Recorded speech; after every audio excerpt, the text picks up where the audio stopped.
આ તરફ સુરતના ખટોદરામાં અકસ્માતમાં એક બ્લોગરનું મોત નીપજ્યું।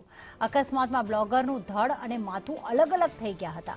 સ્ટીયરિંગ પરથી કાબુ ગુમાવતા અકસ્માતનું અનુમાન સેવવામાં આવી રહ્યું છે।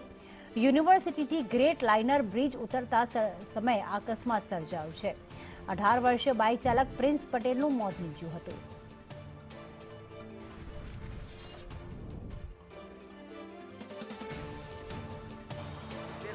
सूरत में वहेली सवारे गंभीर अकस्मात थयो छे ब्लेडनरी सर्कल पास।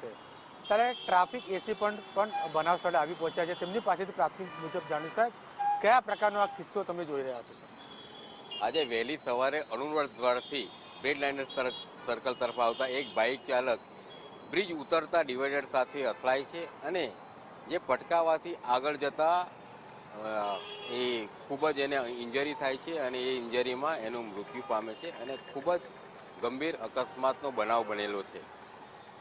ખાસ કરીને હું સુરતની જનતાને ખાસ અપીલ કરું કે આવી ઓવર સ્પીડથી જતા હોય એ ખાસ જે બ્રિજ ઉતરતા હોય ત્યાં રંબર સ્ટીપર લગાવેલી છે એટલે ખાસ ધ્યાન આકર્ષિત પણ કરે છે કે તમારું વાહન ધીમે ચલાવો, હેલ્મેટ પહેરો, જેથી કરીને આવા અકસ્માતો ન બને અને આવી દુર્ઘટનાથી બચી શકાય।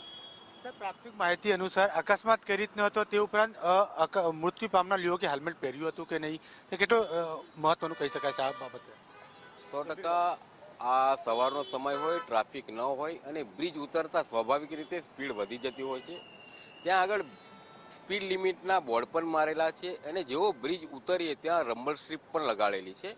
એટલે આ એક વાહન ચાલકને સૂચન કરે છે કે તમારું વાહન ધીરું રખાવો। તેમ છતાં અમુક ટાઈમ ટીનેજર્સ વધુ સ્પીડથી જતા હોય અને આ સ્પીડથી જવાથી બેલેન્સ ગુમાવતા ડિવાઇડર સાથે અથડાતા અકસ્માત બનેલું છે અને હેલ્મેટ પણ પહેરવું જોઈએ જેથી કરીને આવા અકસ્માતો અટકાવી શકાય।